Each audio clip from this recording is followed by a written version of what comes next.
In 1926, a man with one of the highest IQs in history died broke and alone. Why? Because intelligence is actually a complete trap if you don't have the right biological hardware to support it. Right, you hear about these tech founders who brag about running on 4 hours of sleep.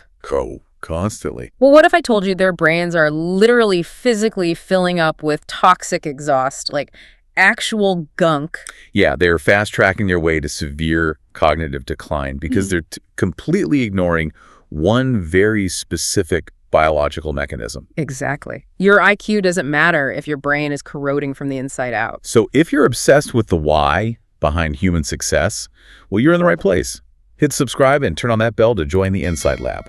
We drop deep dives like this every week to help you outsmart the average. Now let's get into the data. Let's do it. Most people think that hard work and pushing through the pain is the answer. It's not.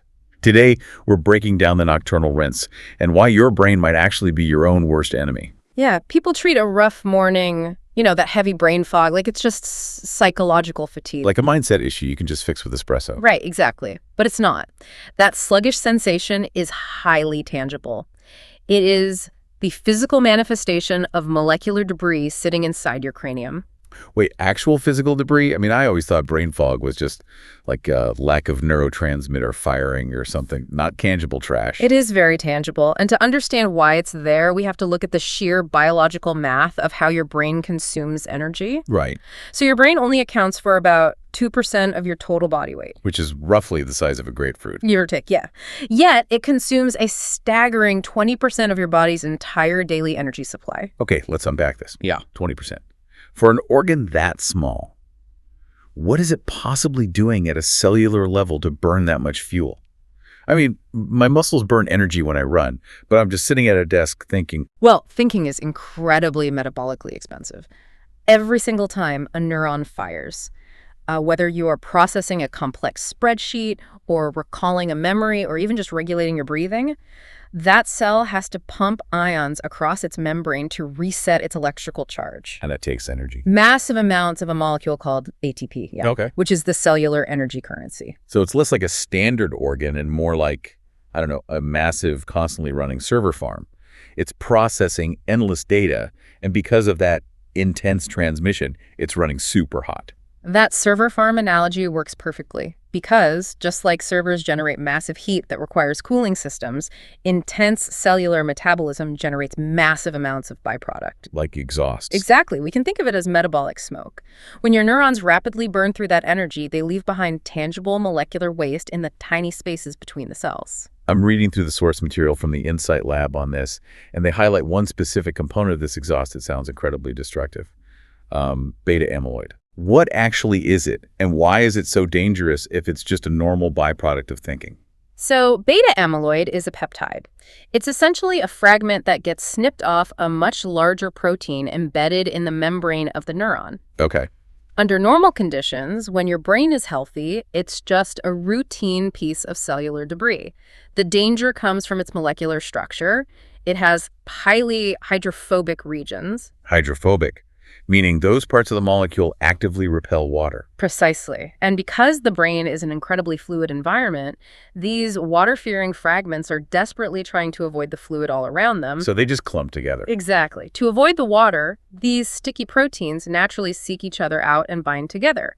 If they aren't cleared away efficiently, they aggregate into dense, insoluble clumps. Which are amyloid plaques. Right. And we know from decades of neuroscience that the accumulation of these plaques is intimately associated with Alzheimer's disease and broader cognitive decline. Man, that reframes the entire concept of a rough morning.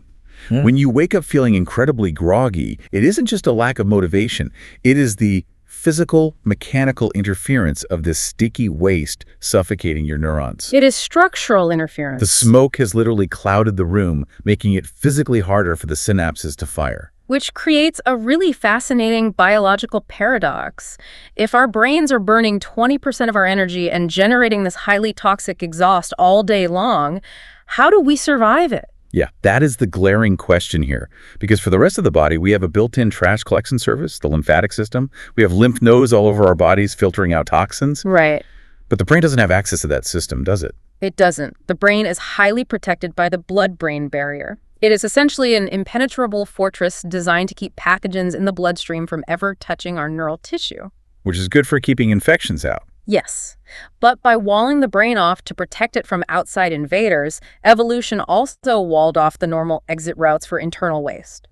Wow.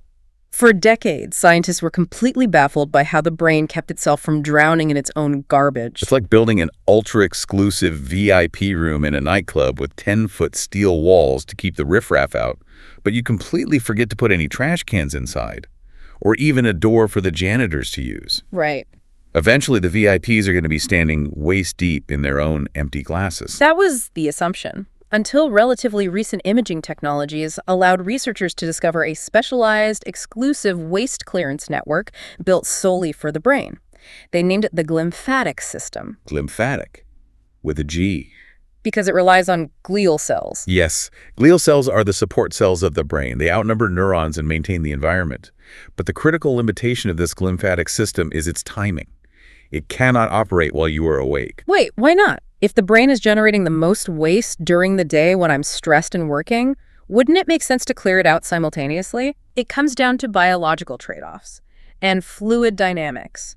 During the day, your brain is dedicating all of its resources to processing information, keeping you alert, and managing your environment. Okay. So the interstitial space, the physical gap between the brain cells, is incredibly tight and compact. There simply isn't enough physical room, nor enough available energy to compute at a high level and run a deep cleaning cycle at the same time. Okay, here's where it gets really interesting. Because it waits until we power down. And the mechanics of what happens when we drop into deep sleep are just staggering. According to the breakdown, the brain doesn't just rest, it structurally morphs. Oh, it's incredible. These glial cells physically shrink by 60%. The magnitude of that cellular change cannot be overstated. Imagine the physical architecture of a highly dense organ suddenly changing shape. By shrinking by 60%, the glial cells dramatically expand the interstitial volume. They widen the tiny gaps. Yes, between the neurons. The visual is just so clear. It's like standing inside a jam-packed subway car during rush hour. Yeah. Everyone is shoulder to shoulder, totally gridlocked. And then suddenly, every single passenger sucks in their gut to 60% of their normal size at the exact same time. Exactly. It instantly creates these wide-open aisles just so a cleaning crew can sprint through with high-pressure hoses. I mean, the fact that our brain cells physically change size every single night is an evolutionary marvel. It really is. And the hose in your analogy is cerebrospinal fluid, or CSF. Okay. Under normal waking conditions, CSF mostly just circulates calmly around the outside perimeter of the brain, acting as a shock-absorbing cushion. But the moment you enter deep sleep and those cells shrink, the dynamics change entirely. How so? Does the fluid just, passively seep into the newly opened space? No, it is actively pumped. Specialized channels on the glial cells act like pressure valves. They force the fluid rapidly through the dense brain tissue. It washes over the neurons, picks up that accumulated beta-amyloid, and forcefully flushes it out of the brain cavity. Into the body's main system. Yes, where your liver can finally destroy it. It's a literal nocturnal pressure rinse. Yeah. But, okay, if this built-in power washer is so incredibly sophisticated, why is the modern world chronically exhausted? We all sleep, eventually. Well, mostly. Right. So why is the system failing so many of us? Because the cleaning crew is highly temperamental. The glymphatic system does not activate just because your eyes are closed. It requires specific, highly pressurized conditions. Such as? The trigger for that massive 60% shrinkage is heavily dependent on a specific stage of rest. Slow wave sleep, which is our deepest stage of sleep. Okay, we need an actionable framework here, like an Insight Lab protocol. Why does it specifically have to be slow wave sleep? Why doesn't regular lighter sleep or dreaming sleep do the trick? It has to do with the synchronized electrical activity of your brain. During the day, or even during REM sleep, your neurons are firing chaotically. Different parts of the brain are lighting up at different times. I'm totally out of sync. Exactly. But during slow wave sleep, your neurons fire in massive synchronized waves. They all fire together, and then they all go entirely silent together. A completely synchronized rhythm. Yes. And that rhythm actually changes a blood flow inside your skull. When massive groups of neurons go silent at the same time, they temporarily require less oxygen, so a volume of blood actually flows out of the brain. Oh, wow. And because the skull is a rigid box, when that blood exits, it creates a vacuum. That vacuum literally pulls the cerebrospinal fluid up into the brain to fill the space. So the electrical pulsing of deep sleep is actually functioning as the physical pump that draws the cleaning fluid into the tissue. It is an elegant mechanism. That is incredible. But it also reveals the vulnerability. Slow-wave sleep is heavily concentrated in the very first half of the night.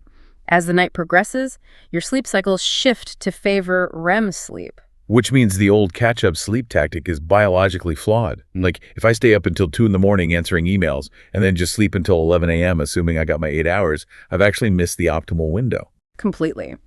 If you miss that crucial window of slow-wave dominance in the first half of the night, you are locking the doors before the janitors even arrive for their shift.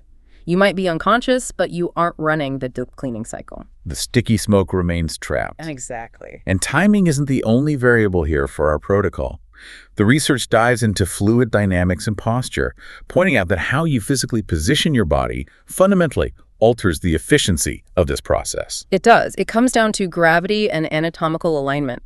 Studies utilizing dynamic MRI scanning have shown that lateral sleeping, so sleeping on your side, is the absolute most efficient posture for lymphatic clearance. As someone who tosses and turns, how much of a difference does lying on my side actually make compared to sleeping flat on my back or on my stomach? It is significant enough that lateral sleeping is the default sleep position for humans and most wild animals in nature. When you sleep on your side, the alignment of the cervical spine naturally opens up the major venous pathways in your neck. Like the jugular. Yes, the internal jugular vein. So it just creates a path of least resistance for the fluid to drain out. Exactly.